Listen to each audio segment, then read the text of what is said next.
if we get married, we're opening ourselves up to all the other bullshit that comes along with that when it comes to child support and alimony and all of that fun stuff. When you do get divorced, I mean, I'm a realist, I guess, and that is, it's like, look, I know we all try to get married for the last time, but let's be real. Yeah. It's not.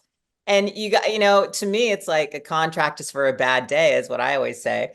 So it's like, a marriage, it's like, holy shit, really? Do I want to open myself up to that? Can't we can stay together for 20 fucking years without getting that piece of paper.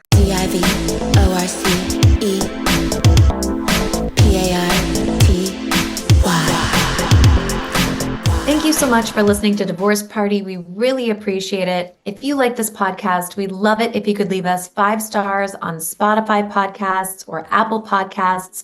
And if you want to see our lovely faces, we do have a YouTube channel where you can watch the episodes, and be sure to like and subscribe and follow us on Instagram at Divorce Party Podcast. Welcome to Divorce Party with Monika Casey and Tom Arnold. Our guest today is a former American Gladiator. She's also the host of the podcast Chillin With Ice, and you can catch her in the Netflix documentary Muscles and Mayhem. Please welcome to the show, Lori Fetrick. Good morning. Good morning. So nice to meet you. Nice meeting you. I don't know if it was Lori, but I was just sending a check-in like, hey, see you tomorrow. And he was like, yeah, okay. And then I was like looking up, I should have just typed in your name, but I was like Gladiators. And there was one of some chick doing like cartwheel, flip-flop, back twist. I don't know if it was you, but you know who that was? That was Jet from the UK. She's the only one that ever did an intro acrobatics, because obviously the American version, we didn't get that huge arena to have those kind of intros, so they had those intros all the time. And I was just like, she was the only gymnast on the entire team. No way. Well, it's funny. My first trip to LA when I was, I want to say 11 or 12, we did the whole Universal Studios. My mom and dad took me as like my mom and stepdad were having like the new baby. So this was like the apology, sorry, you're about to be like the babysitter / housekeeper trip. And they took me to Universal Studios and Disneyland, and we did the whole tram tour. And while we were on the tram, Nitro came out, like in the height. I'm sure it was like a walk through the mall, like whatever, but right. The height of American Gladiators, because I shit my pants, and he signed like headshots and everything, and I still have it. Oh my God, that's so funny. What I learned watching the documentaries about these guys is how tight their space was. Like that, the producer just wanted to say buddy, and he put him in how unsafe, dangerous conditions to do all this stuff. And it was also interesting because people got hurt like they do in any sport, Oh yeah. And there was back and forth, and some people got super hurt. I was kind of surprised not everybody got hurt, like all of you guys. Like it's interesting. That's the whole thing, Tom. A lot of people are like, how come you didn't get hurt? Because I was like this. I was like, I watched people's ACLs get torn, and their lower backs and shoulders and everything. And I personally was like, hey, go ahead. I'm not going to step in your way. I'm not going to get hurt like that. I mean, don't get me wrong. I was all balls out and 100%, but yet at the same time, for some reason, I just kind of knew when I'm putting my knees, my head, everything on the line. And yet we're not getting shit pay for this. So you go ahead, win or lose, I'm still getting paid the same. Yeah. They had a little medical table. It was crazy. And when you get hurt, you go back there and get a shot or get whatever. It's sort of like craft service, except it was for medical, like emergencies. Back then, would they do, what's the shot? Like, was it like a Novocaine or something so people could keep going? Cortisone. Still to this day, we get it. That's what I was thinking. Every time I see football and someone gets hurt, I'm like, give them a shot and tell them to get back out there. And that's exactly what we did. I mean, it's kind of like I tore a small meniscus in my left side of my knee, and I was hobbling pretty good after that pyramid event. And he told me, producer pulled me aside and said, if I see you hobbling, again, tomorrow, we're pulling you. Well, when they pull you, that means, oh shit, no pay, no residuals, nothing. So I was like, I went that night, boom, got, big old cortisone in my knee. Next day, I was fine. Let's go. Let's get into the divorce shit. There's so many stories to be told. One of the things when we were texting that you mentioned is that, you were in, was it a 17-year? How many years were you guys together? Oh God, my first relationship, I'm a lifer. First year was 10 years, second year was 13 years, and I'm going on 14 years. You mentioned that marriage was not legal, and I Yeah. thought, Yeah. well, that's some interesting shit to talk about. Yeah, and that's basically my 13 year, just my past one. And it's interesting because I was listening to your podcast and I was like, I wonder if they've ever done like any like lesbian podcast divorces, But you're right, they're all the same. Don't get me wrong, but it is interesting. Actually, because I ask friends all the time, we're always both asking like for certain, themes of the show. And I only know one other divorced lesbian. So I was like, do lesbians not get divorced?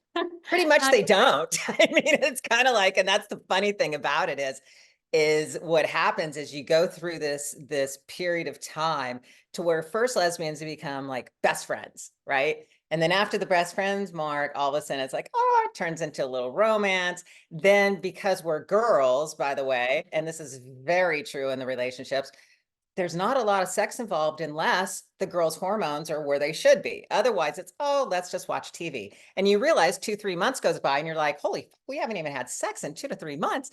And then it kind of goes down like this. And then all of a sudden it's like, you're friends again. And then you're like, somebody sparks the interest and you're like, I'm out. And I mean, it's just, and then you become friends again. After you do go like a 6-month year bad breakup, fuck you, kind of thing. And then all of a sudden you become best friends again. Amazing. Like for instance, the 13-year relationship that I did go through that divorce with, basically, we're leaving on Friday morning, this Friday morning, to go back to Orlando. I own a condo where my ex owns a condo, and we're literally staying with her. That the way you describe the relationship, you meet, you're best friends, and then it gets up going, and then you're back, and then you're like, it goes a few months, and you're like, have a fight, and then you're best friends again. That seems like the best way to do marriage. Any marriage is you start with the friendship, and then the other stuff ebbs and flows. It's not just lesbians. I can tell you, but to get it back around the corner and get it back going again. I mean, that's how some people just, that's it, but I think that's a 13-year relationship is significant. My brother, who's been married for 13 years, is a very nice guy. He was very mad when they made gay marriage legal. He was like, dude, now the pressure's on. But he hangs out, and I always say to him, why do you go with your ex? And you're bringing your current. And he goes, well, we're still friends. I go, that seems, I feel that's sketchy with men. I just have to say. Well, and you're 100% correct. Not wrong. 100%. And I don't know. It's like, okay, so my current girlfriend, ex-husband, okay, they cannot be friends. I don't think I know too many female-male relationships that are friends, unless it's like a good 3, 4, 5 years later. But I think the difference here is that I could be wrong, Tom. Go ahead and tell me if I am. But it's like the male always has a sex drive going to where it's like they always want to hook up. Yeah. Am I wrong? Yeah. You're Okay. You're right. And girls, we're the absolute opposite. When we're done, we are fucking done. And it's like, we even look at the other girl going, what the fuck did I even see in you? By the way, your current girlfriend is, I was telling Monika. Mom has told me several times, she's so smoking hot. She's so hot. I go, oh my God. Oh no, she's definitely smoking hot. It really is. She's 18 years younger than me. Amazing. And I always, and Tom laughed at this when I said it on my podcast. I said, I had to get somebody younger than me to take care of me because I never had kids. No, that's true. That makes sense to me. What are some other differences about dating someone younger? Because I know Tom has, I never have. What are some I prefer younger because I mean it's just obvious. I prefer younger. They have more energy. They usually have a higher sex drive than, you know, the older women. They so many different things. The downside, the downside is if you're talking about something, they go, "What's that?" And you're just like, Fan. are you fucking kidding me?" You know, it's like you'll mention a person, they're like, "Who's that?" And you're just like, "Oh my God, I feel so old right now." You know? But I don't know. I enjoy a younger girl. I've never, ever, ever found any women older or the same age actually attractive to me. Especially with lesbians. Okay, let's go here for a second. Yeah. Especially with women lesbians. Let's be real. Most of them are very dykey. They're very manly. They're very butchy. I mean, if I didn't go through a short hair thing, I love your fucking hair, and I would let mine grow back out to where it looked like that again. I am a very female-oriented lesbian. I want girls to look like girls. I don't like that manly look. And even me, I have an edge to me and I know that. But sometimes, you know, when my hair's done and my makeup's done and everything, I'm just like, okay, I don't think, okay, maybe it's just in my own head, but I don't think I look like the typical gay dykey lesbian. I'm hoping I don't. But I'm not attracted to that at all whatsoever. And that's what I don't understand about the lesbian relationships. It's like a lot of them, if they've had any kind of childhood trauma, any kind of serious, you know, rape, molestation, anything like that, they flip to the other side and they're just like, I hate men. I don't want anything to do with men. But yet they act, they look, and they want to be just like a man. I don't understand that. It's like, why is that even why? I'm not quite understanding that side of it. I've always been that lesbian to where it's like, I love beautiful women. You know, that's just me. And yet at the same time, I dated men all the way up until shit, 30, you know, to be quite honest with you. Did we lose Tom? Shit, I think we did. His wife. We lost Tom. Sorry, Tom. Girl talk. I know, right? So when you dated men, would you say you went for like the typical hot guy? Did you have a type? I did. And I still do. I mean, I'm very attracted to men. And this is something that I always talk about. It's like men, I just can't mentally get on the same level. Physically, I can all day long. You know, I mean, and that's not the whole thing. Most lesbians are like, oh, dear God, I can't stand having sex with men. And I'm like, no, I'm the opposite, actually. I actually enjoy it. I just get bored with you. You know? And I guess come to find out, a lot of women are the same way. I just, you know. Well, and it's funny because, you know, some of the lesbians that I'm friends with are like, I'll never date a girl that was ever with a dude, like no ex, Why? you know. And Why? I know, What's the and point? I don't understand that. I, What was their I, reasoning for that? I think it's an insecurity that they will go back or choose men over them eventually. That's my assessment. Okay, so on that note, I mean, like for instance, okay, my current girlfriend now, married to a man. I'm her first girlfriend. She's always been attracted to women. She's dabbled when she was a teenager.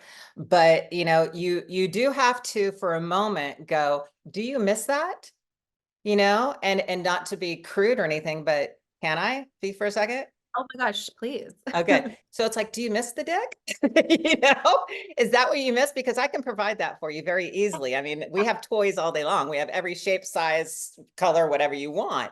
And so when I realized that I could in that area fulfill that, I kind of let go of it, That's awesome. you know, and I think a lot of lesbians, here he comes on his little iPad. Oh my God. Close call. Oh, Only missed us talking about toys. Exactly. yeah, I know. It was very The good when I podcast. left. And It was so good. It was so good. Us being in the restroom telling our secrets. Well, It's exactly what you imagine, Tom. It's the pillow fights, half naked.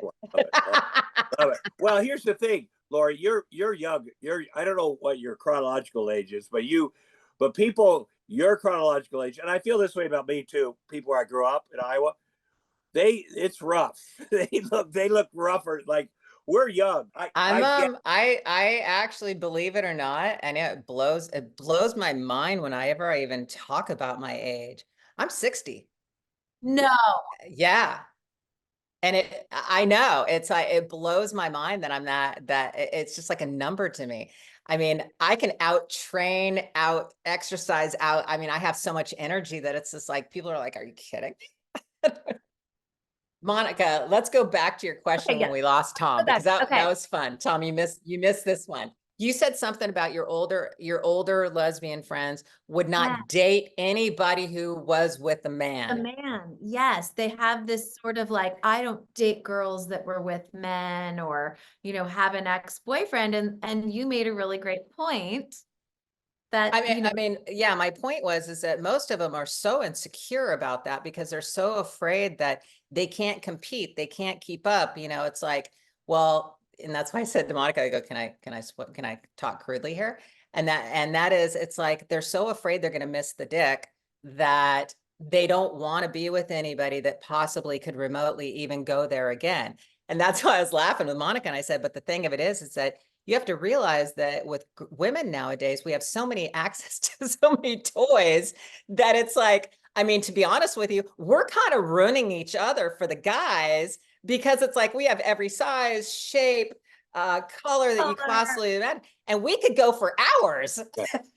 Yeah, and that not all women like the even the fake penises. Do some women just like the Yeah, other stuff?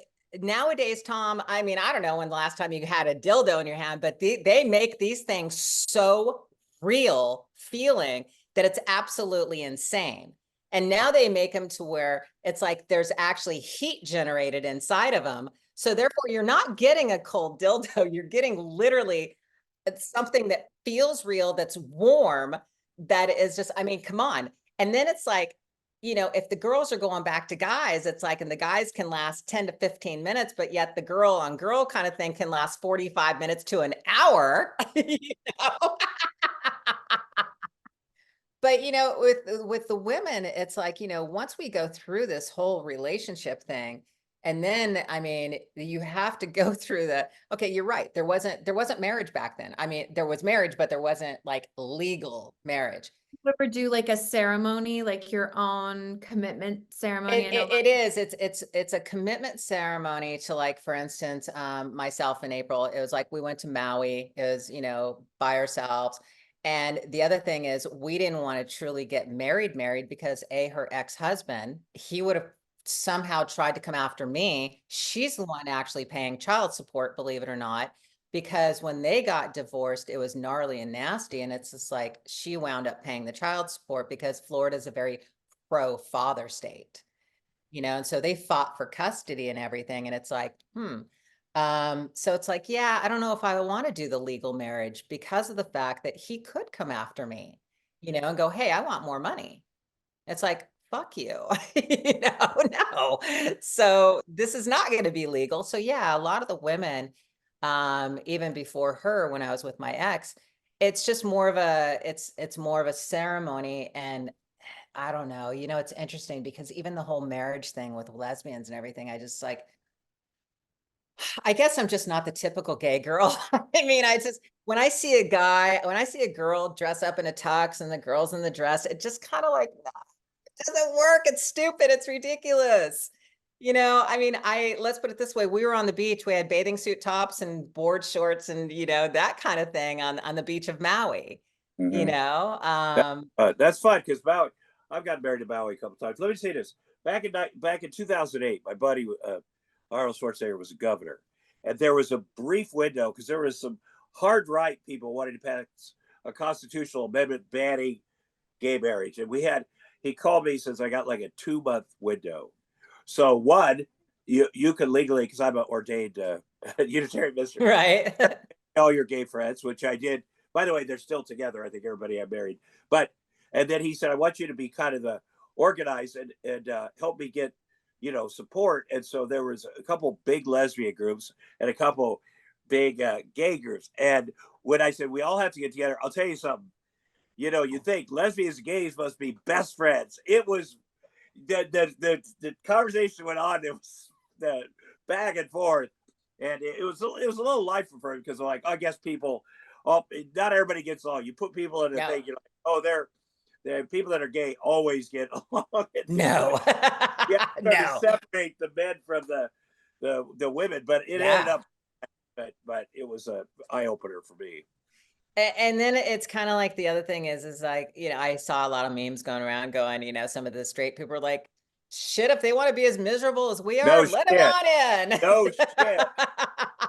No And let shit. us fuel the economy, okay? Let everybody, you know, people Yeah. that Exactly. I mean, I understand that, you know, hey, I want to have equal rights. I want to have this, especially like if I'm in the hospital and I need her to make some Yeah. decisions, stuff like that. Well, that's super important. And I get that. And yet you still can have like, you know, a living will and a living trust and things like that to actually help with those areas. But I mean, yeah, we're opening ourselves up. If we get married, we're opening ourselves up to all the other bullshit that comes along with that when it comes to child support and alimony and all of that fun stuff. Mhm. You know, when you do get divorced, I mean, I'm a realist, I guess, and that is it's like, look, I know we all try to get married for the last time, but let's be real. Yeah. You know, it's not. And you got, you know, to me, it's like a contract is for a bad day, is what I always say. So it's like, you know, a marriage, it's like, holy shit, really? Do I want to open myself up to that? Can't we can stay together for 20 fucking years without getting that piece of paper so that I don't have to pay. And I know California is, you know, the 5-year common law thing still, but maybe it's not as strict, you know, as once you get married with that piece of paper. we talked to a bunch of lawyers. Common law doesn't, I think, almost exist anymore Oh, in okay. doesn't. Yeah, they I don't mean, honor. so, you know, with these nasty divorces and everything, it's like, yeah, it gets nasty, you know, and thank God that my last one, we didn't have kids, you know, because that would have been gnarly. And then it's kind of like, you know, especially with girls, I don't know why. I just think the girls are different when they get together and then they have that divorce, you know. We still do the whole fuck you, Like, fuck what you, were fuck some you. things that you were not proud of that you did, and maybe some things that Oh they God. I surprised mean, you? well, my last one had an affair. And so I found out, okay. Secret. She went to we were in Maui and her brother was getting married and I said something about, hey, do you want me to go? And she's like, no. And that was my first sign. I was like, what? No, you don't want me to go back to Orlando with you? So I'm like, okay, that's fine. So I didn't go. And then it was one of those things to where, you know, somebody didn't answer their phone for like 5 hours. And it's like, I fell asleep. Are you fucking kidding me? Really? So I dove way deep into that. And I don't know how. I don't know, you know, when you're pissed and you know something's off, man, your mind can dig to where it's just like, I even think now, how the fuck did I do that? But I found the chick's email. I found out how to get into her email. Yeah, that's good. That's good. Listen to Tom now. It's a good one. Women are FBI agents. Oh my God. I would lay in bed. She'd be asleep next to me. And I was just furious, fucking pissed that I knew that she cheated on me. I went into this chick's email. I got her password. I don't know how the fuck did I get her password to her email. I mean, that's insane right there. I was so pissed that I went in and completely 10 years worth of emails I wiped clean. I deleted her entire fucking account. I mean, I was pissed, you know? And if you think about that, we keep our emails. And I think she was I don't know, she was some kind of musician, actor, something like that. And I know some of those emails were fucking important that she could never get back, you know? And it's just like, I do that, but the first thing I do is copy download all the emails myself in a file, and then I would delete. You know, Yeah, that's impressive. I like it. yeah, you do. You just become this obsessed FBI agent to where it's like, and then at that point in time, I was like, after I did this, and I mean, I was obviously, you know, it's like I'm a very physical person, and I just, your first instinct is I just want to beat the shit out of this girl, Well, I can't do that. So what's the next best thing? How can I hit really fucking hard on this one? But But and then also, did she gaslight you when you're like, I'm feeling, when you had those real feelings about something seems up? Did you bring that up? And they, because people that do that tend to get, oh no, that's in your head. You're insecure. You're whatever. And they get it. And then you start believing it. Oh, maybe I am insecure. Maybe it's my thing. But they're very good about doing that. 100%, absolutely 100% across the board, and it's just like, and then you dig deeper to actually prove it. It's like, when I found the emails of, hey, whatever happens, never, ever, I mean, I read it. Whatever happens, never, ever admit what happened that night. Oh, wow. I mean, I read it, so it's just like, this is something you can't take back, kind of thing. So it got gnarly. And then obviously we tried to stay together for like, a year after that, tried to make it work out. But, at that point in time, like, the trust is fucking gone. And I think even then, it was about a year prior to that, we were actually talking about going to Orlando and getting married. I mean, having our own private ceremony and everything, even though it wasn't legal. And so honestly, I thought our relationship was fabulous. I thought everything was going great. And so I think that's what floored me even more, to where it's like, whoa, where'd that fucking come from out of left field? I mean, I thought this was the one. I really thought she was the one that I was going to spend the rest of my life with. I really did. And so that kind of threw me for a pretty big loop. Well, when you got back, when you tried to make it work for a year, which sounds familiar, after all that, did you? Of course, you have trust issues, but was it as you got back together? Was it a little bit of a turn on? I think Oh yeah, did it reignite? Is that what? Yeah. Yeah, because just something in your head, like, I had one of my wives cheated on me. I didn't know till we're broken up, and my trainer told, I was working out with my trainer who trained a lot of people that in our circles, and I said, I'm thinking about calling blank and seeing how, kind of seeing what's up. And she just started weeping, my trainer, like tear, and she goes, I never want to tell you this, but she was cheating on you with so and so. I go, well, who knew? And she goes, everybody. I go, no, not everybody on my TV show. She goes, yeah, everybody. So then she called my ex, and then my ex called crying, very upset. And she was generally felt whatever. But my thought was, okay. And I said, all right, we have to have sex one more time. You have to cheat on that guy. Like, it was, after I got over the shame and the pain, I'm like, okay, this is how we make this right. Come over and blow me, and then we'll like be, I know that's disgusting, but Okay, so there's the difference between lesbians and male female. I mean, I didn't want fucking anything to do with her after that. Oh, God. So how do you get over something like that? How do you recover from that? Did you go to therapy? Did you just go to another relationship? Do you throw yourself a divorce party? Like, what do you? That's interesting. It's the old saying, how do you get over someone? You just get under someone else. Yeah. Yeah, I didn't give it any time, and I probably should have. Most people have the divorce, either they take their time, they reassess after 13 years. What did I do? How did this go? No, that didn't happen with me. Actually, April came along, and it's kind of a intertwining, people are like, that's kind of odd. So long story short, I've known April, oh my God, since she was 12.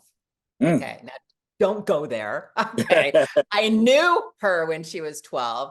We stayed in communication because her best friend lived next to mine. I had horses and they'd clean up horse shit for us.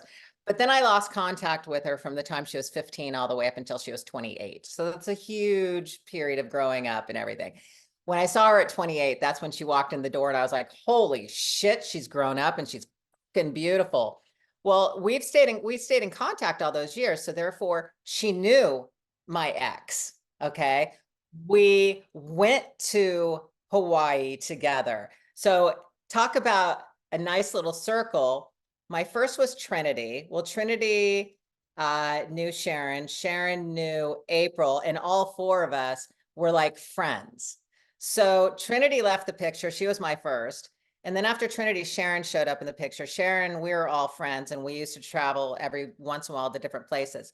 So when Sharon and I were breaking up, April was kind of on the skirts with her husband kind of thing. So Sharon was like, why don't you go spend a week with Lori and Callie? Because she's fucking driving me crazy. This is when we were breaking up. April came out here for the week. April, I did not realize, had this huge fucking crush on me for years. Oh, wow. That's a good thing. She started hitting on me hard. I was like, whoa, hold on a second. First of all, I've known you forever, and this is kind of weird, even though you're fucking gorgeous and beautiful. Hold on.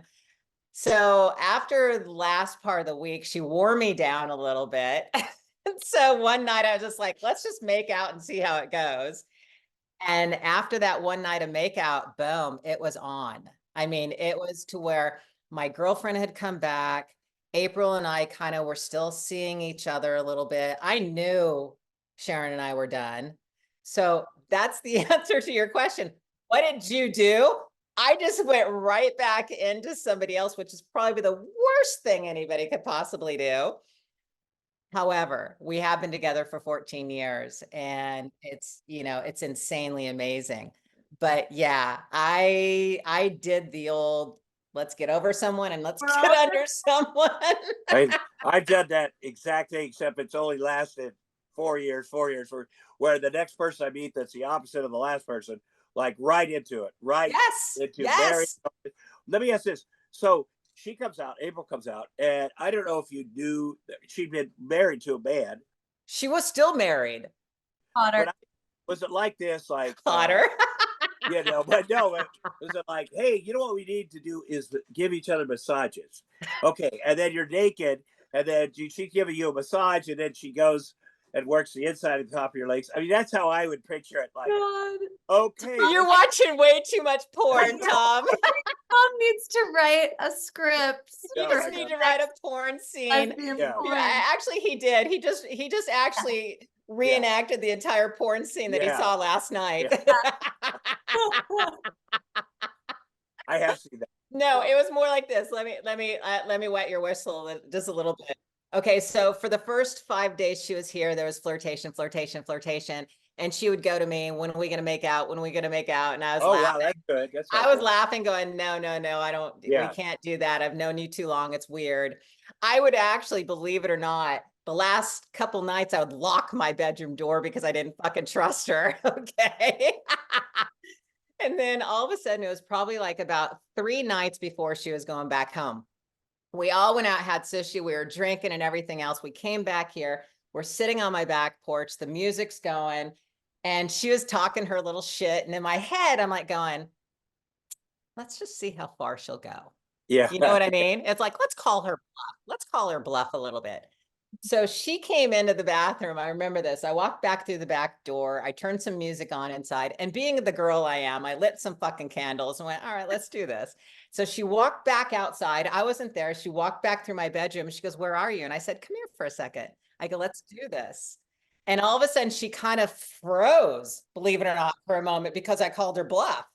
You know, she's like, oh, fuck, is this really going to happen? I'm like, this is going to happen. And I just kind of grabbed her and just started kissing her. And then next thing I know, we're making out, and this is her. She goes like this. I'll share this with you. It's so funny. She goes, do our tops have to stay on? Oh my God.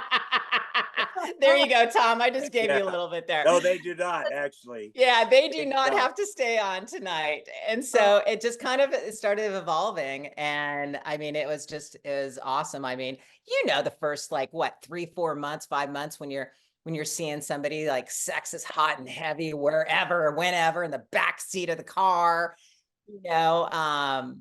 And even at that point in time, she was married. I was still with Sharon. Sharon came home. She went home. Obviously, we were breaking up. I broke up. we tried to keep it from Sharon, my ex. She found out, she was pissed. And I was like, what are you pissed about? You fucking had an affair on me, Yeah. you know? So her husband didn't take it well at all, especially because I'm a woman. So needless to say, that went bad all in itself. But yeah, it's hard to recover. I mean, when you're recovering from something like this, you're just dealing with so many moving pieces. You have something in common with the person because you're going through breakups. I mean, and you've had, whatever the situation was, you're sharing that thing. I feel like the husband, at least we've had gay couples on, and we've had women who got divorced because their husband's like, I'm gay. Okay. And there's sort of a weird thing. As a man, if one of my wives wanted a divorce because she's like, I am gay, that'd be like, okay, so it's not, well, okay, well, that's better, because then it's like, okay, okay, that's I'd be less offended, I think. Actually, it's interesting. He was more offended because he felt like he couldn't perform up to his duties. And all of a sudden, holy shit, my wife is going to leave me for another woman. And I can't keep my woman. I mean, that's where that went. Well, like women think, oh, if my husband comes out and says he's gay, can't we be best friends and you help me shop? I mean, it's like that would just be weirder than shit. There's no way. In our fantasy minds, it seems like, oh, yeah, it'd be no deal, but when you're in it. And it's funny you say that, because one of my first relationships when I was in high school, the girl I was with, her parents, her dad, oh my God, was gayer than a $2 bill. And yet they were married. And it's just like, how does not anybody see this? I mean, it was just insane how gay this man was. Yeah. Did you say gayer than a $2 bill? Yes, I did. It's really gayer than a $3 bill, but Iowa people say $2 bill. Like that's old school, Tom. That's just fucking old school I got from my parents somewhere. Yeah. Well, don't you see a lot of couples that you're looking at them and go, oh, that guy's gay, and you go, okay, they seem happy. They seem like they got. I mean, you see them in the news all the time. A lot of them, some are in Congress and stuff, and you see them with their or whatever, and you're like, well, maybe that's a Southern thing, because in the South, the men are more dandy. But the people, they must make it work. I don't know. I had someone on my podcast a while back, and I thought for sure this woman was lesbian. Come to find out, she was married. And then I saw her husband. I was like, oh my God, he's gay.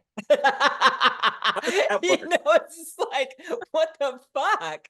Yeah. Are you guys like, I mean, are you best friends? Are you sleeping together? I mean, what's the deal? Arrangements, Yeah. It are only willing to live so authentically.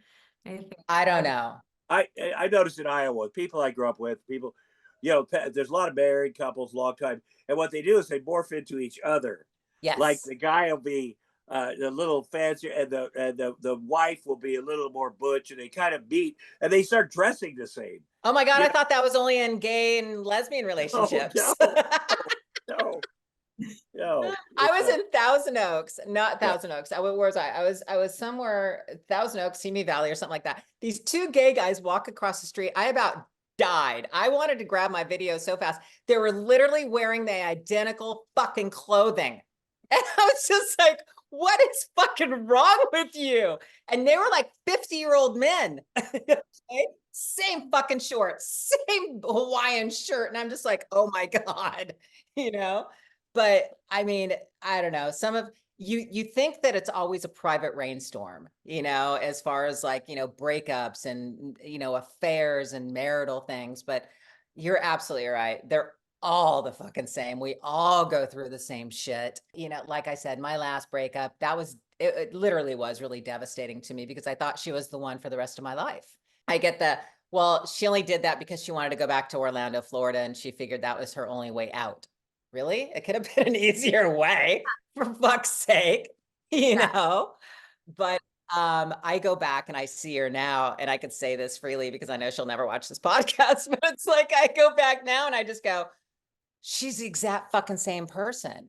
you know, that I was with this whole time. And now I see how she is throughout her relationship. She's like a little butterfly, you know, kind of thing. And it's just like, what was the draw? You know, what was that? I don't understand that part of it.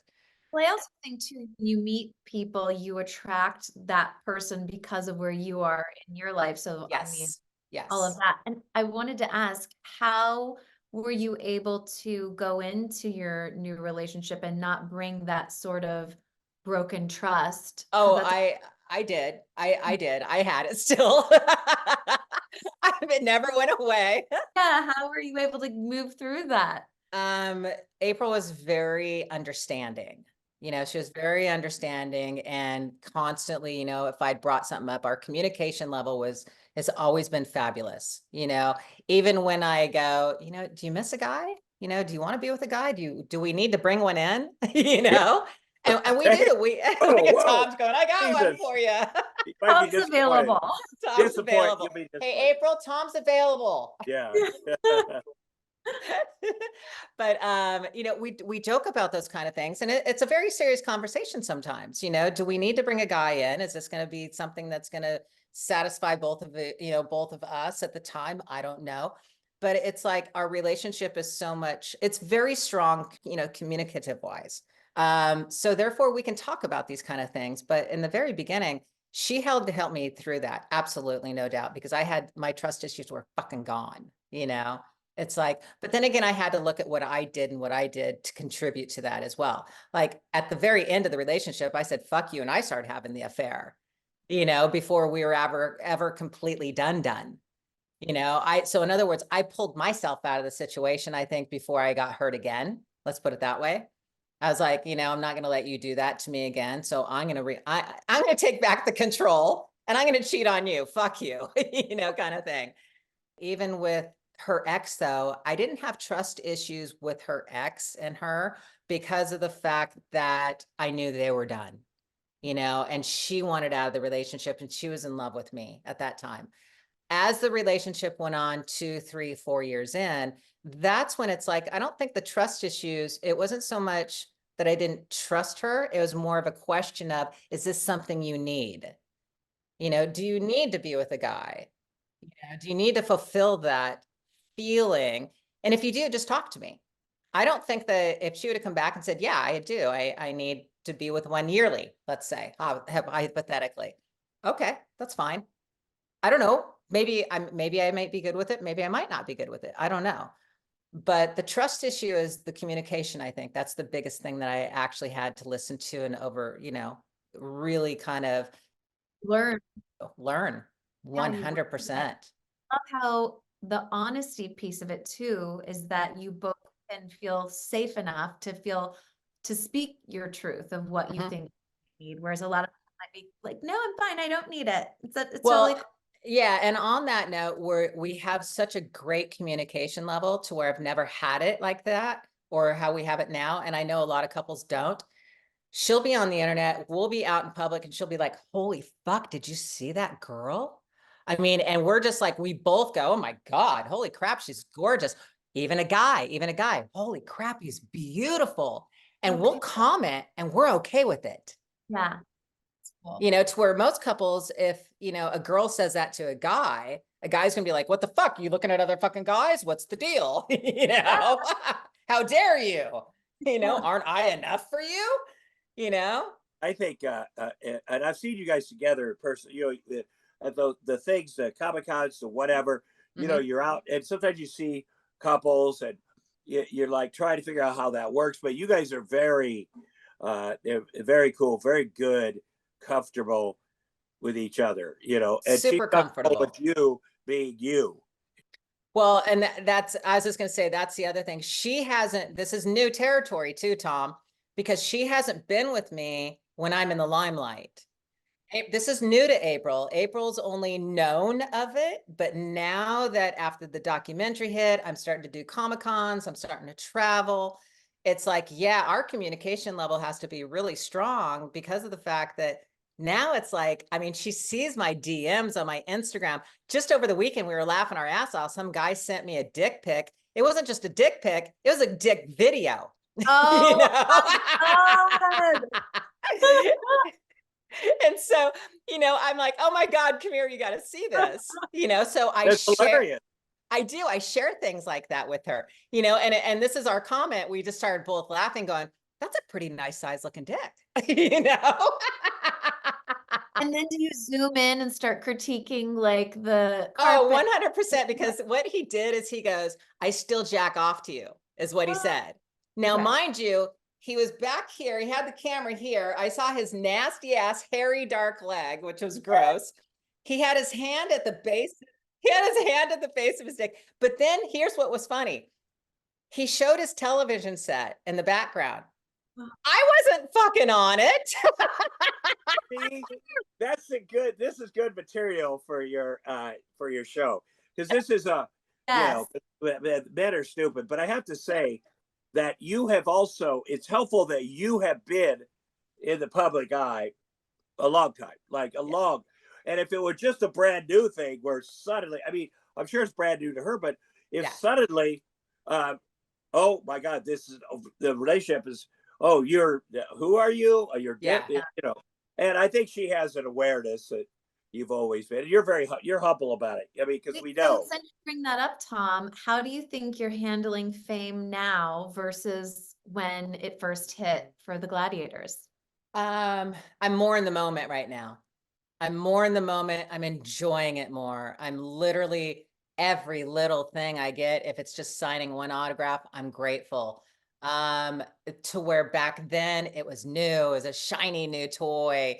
And I was a whore back then. I mean, that's what it's like, it's like I had men and women throwing their shit at me and I was like, oh, okay, I'll take it. I'll take it. I'll take it, kind of thing.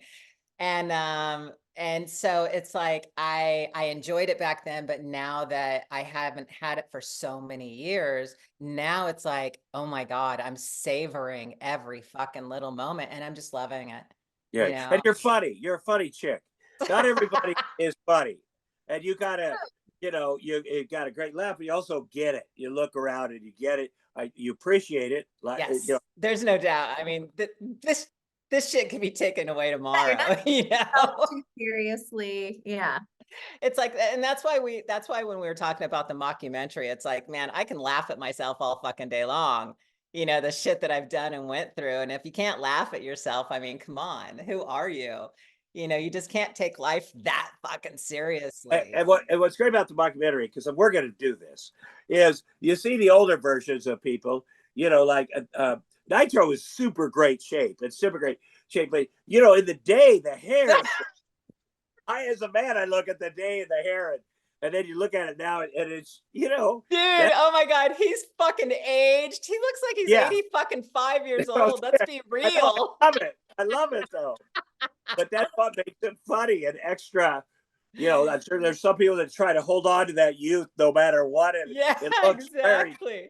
Just like any other kind of show like business. When you see an old guy with a mullet and it's like, oh, they kept that hairdo because that was when they were at their peak hottest. Yeah. And all of a sudden you see this little ponytail that's like 3 to 4 inches long on the back.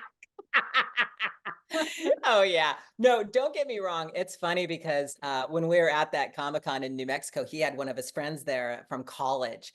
And his friend just busted his balls at one night at dinner. And I was just laughing my ass. He was like, yeah, everybody's looking good and everything like that. And all of a sudden he looks at Dan, he goes, you're just fucking looking old. That's just like, oh, that one hurt because he was so cocky back in the day with, you're right, his hair and everything. And that's the first thing that went, man. That's a first fucking thing. And I'm sorry, he's holding on to every little strand. I'm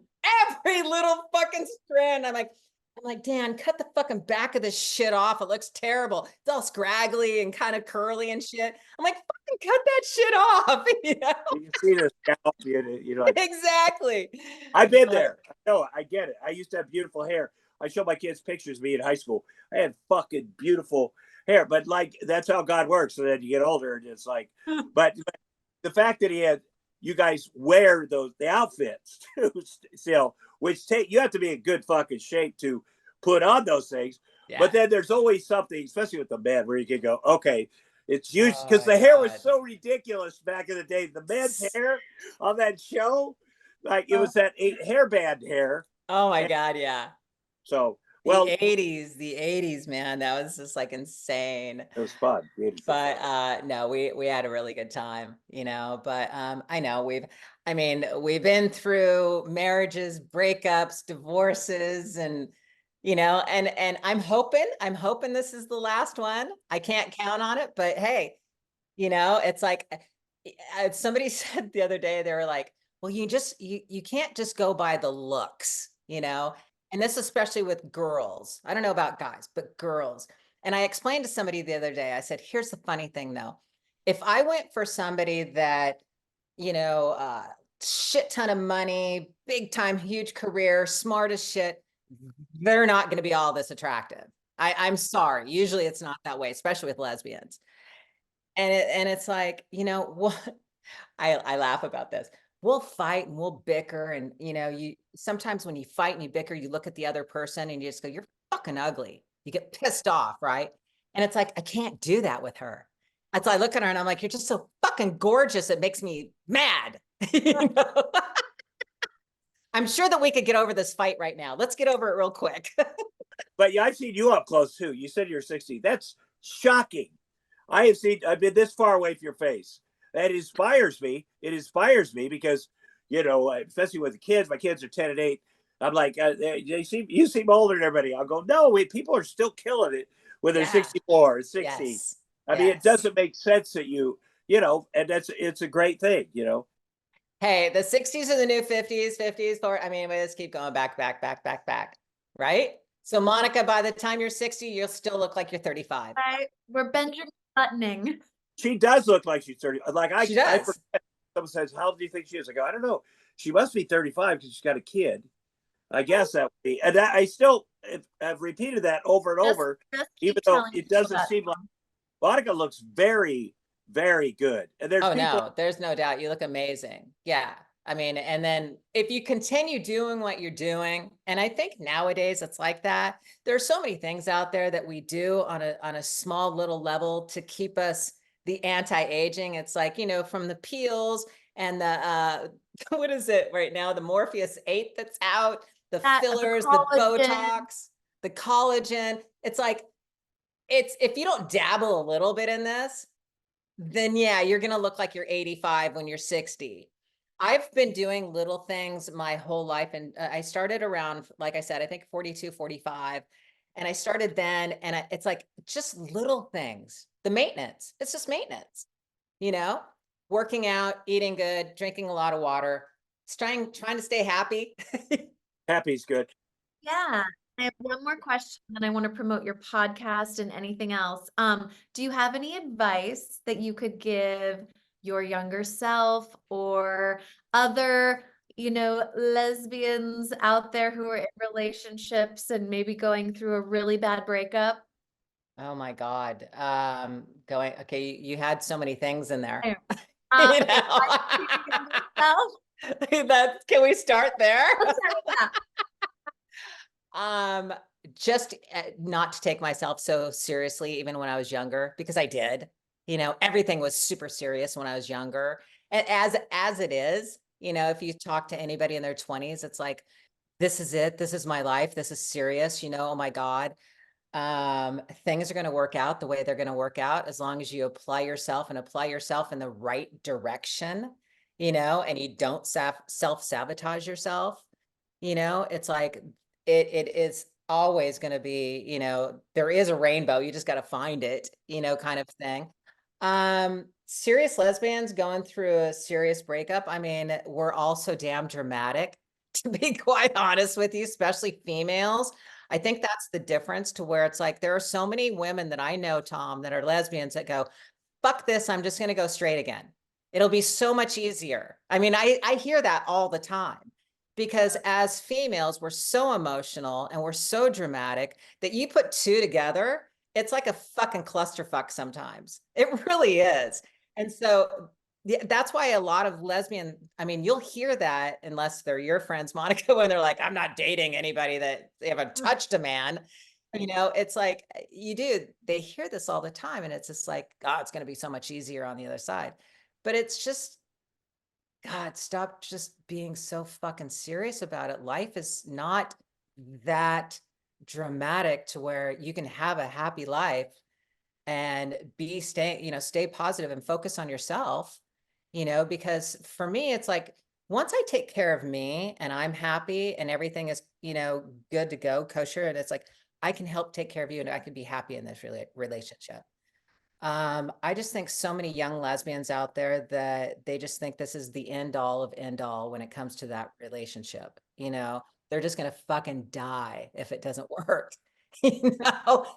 When a young lady is, let's say, 13, 14, and lives in a conservative world, everybody, and then she has feelings that don't quite match everything she looks around, lesbian feelings, I guess. What do you say to her when she's like, oh shit? Well, it's interesting because I grew up in a very religious family. So my mom was super religious. So I thought that 13, 14, that was my age. That was when I started thinking about, what would we like to kiss a girl? Is it the same? And that's kind of like the very first question is, I wonder what it'd be like. And I knew at that point in time that I could not tell my mother because of the fact that she was just, I'm going to go to hell. And she gave me this big God speech and everything.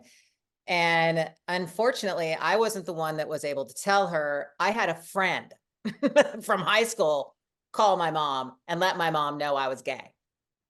So my mom pulled me aside and had the big God talk, and lesbian talk. Nowadays, though, Tom, I think that I do believe that there are still a lot of conservative families out there that don't understand it, that, if they find out their child is gay, oh my God, it's going to be devastating. But I think the pendulum it definitely has come over a little bit more to where they're feeling a little bit more, they also have more outreach to where if they can't tell their parents, they have their social groups either at school or their social medias to where they have that support, to where maybe they don't tell their parents right away, but they have the support of others and things like that to where they can get through the process. It really is an unfortunate thing to where if a 13, 14-year-old can't tell their parents, hey, these are the feelings I'm having, I possibly may be gay. Yeah. I think it's more so in the gay male Oh, community. it seems to be. But I'm sure it's both ways. But Yeah, but lesbians, everybody thinks lesbians just a phase, which is interesting. They're like, oh, it's just a phase. Girls are girls, girls on girls. It's a phase. But when men come out and, 13, 14, they're like, hey, I'm gay. All of a sudden their whole family goes, whoa, are you sure? I don't know. And then they feel as though they feel bad. They're like, I don't want them going down this lifestyle, this path, because it's such a hard path for them. So I think now, like, the pendulum has kind of came over a little bit to the other side to where I think it is easier now. So it's still a hard one. It's still a hard one. I mean, to come out to your parents, and that's just the biggest thing is, and hopefully your parents will somehow, some way understand.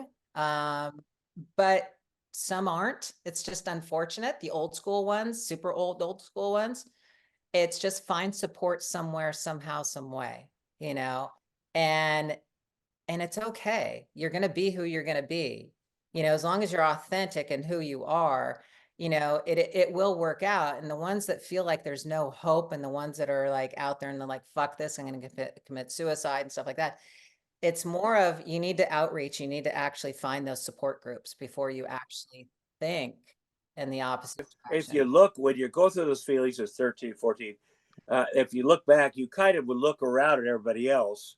There's a lot of differences, but you kind of, I assume you remember people that you were similar age where you went, okay, maybe this is the group, or maybe we have something in common that's unspoken. Right. And I thought I was going through a phase. I actually did. I thought it was just a phase. I thought it was a phase until I was 20 fucking 8 years old. Because I was still dating men and guys in high school, and we'd date and then I'd go home and sleep with my girlfriend, so Yeah. So I didn't realize that it wasn't a phase until I was about 28 years old. But And you and your mom get, how did that end up? my mom actually, she was good, even though as religious as she is.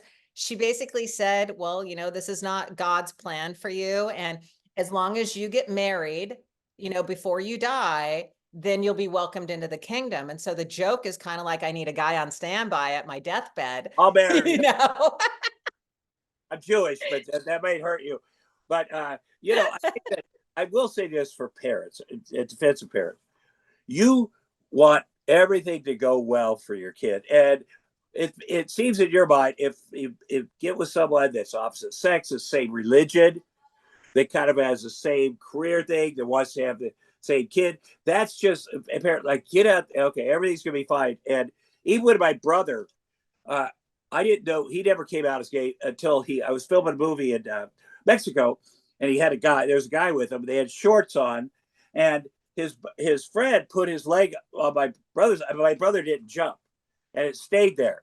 And I felt bad because I thought, okay, he's gay, that's great, but everybody in our hometown, a small town in Iowa, his life's going to be so fucking horrible.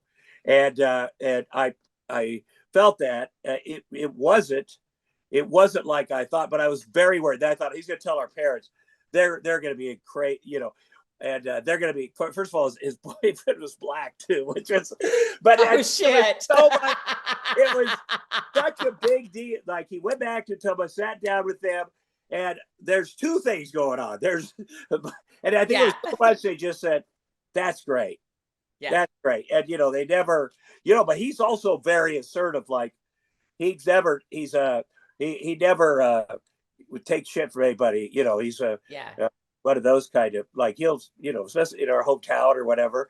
And so, but I can see that a little bit as a parent, where you just want everything to go. Yeah, you just want everything perfect for your child in any side of way. It's like, even April's son, he's 16 now, and he's just getting into girls, and his hands are sweating, that 16 holding a girl's hand, to where most 16-year-old boys have already boned some girl already at 13, but he's a little late bloomer. That's and good. so Late bloomer. That's exactly. good. And that's what April's saying. She goes, I don't want to be I don't want to be a grandmother when he's 19, so she's very happy with it. But we would joke every once in a while, because her ex is military, of course. And so it's like, and we always go, oh my God. Oh, we went to the gay parade one time when he was 5. And 5-year-olds, they don't know the difference between a bear that's a rainbow bear or a black bear, so he came home with a rainbow bear, and her ex flipped the fuck out. It's like, oh my God, are you going to make my son gay? Yeah, because it's a gene. It just trickles down, it's like, you fucking moron, so. Like, there aren't gay people in the military. Come on. Yeah, man. exactly. Come on, so it's like, that was one of the thing. And she goes, well, what if he did turn out gay? What if he did? It's like, hey, we want our son to be happy. He is what he is when he is. He's not. But my point is that the whole time he was growing up, the ex was so afraid, because she was a lesbian and he liked rainbow shit, that he would just go the opposite direction. It's just like so fucking stupid. Yeah, we have a huge rainbow flag right outside here. Like I said, he wanted to wear it to the school picture. He painted his face. I'm not sure if he understands it completely, but probably not. But he didn't care. What he knows that it bugs people, so that's why. Yeah, there you go. Exactly. But whatever, you just want your kids to be happy. All right, thank you, Lori. Thank you. You guys are so thank you, guys. I had so much fun with you. What's the name of your podcast? Name of my podcast is Chillin With Ice. Chillin With Ice. I've got my YouTube channel called Chillin With Ice. Thanks, guys. It was great. I had a lot of fun.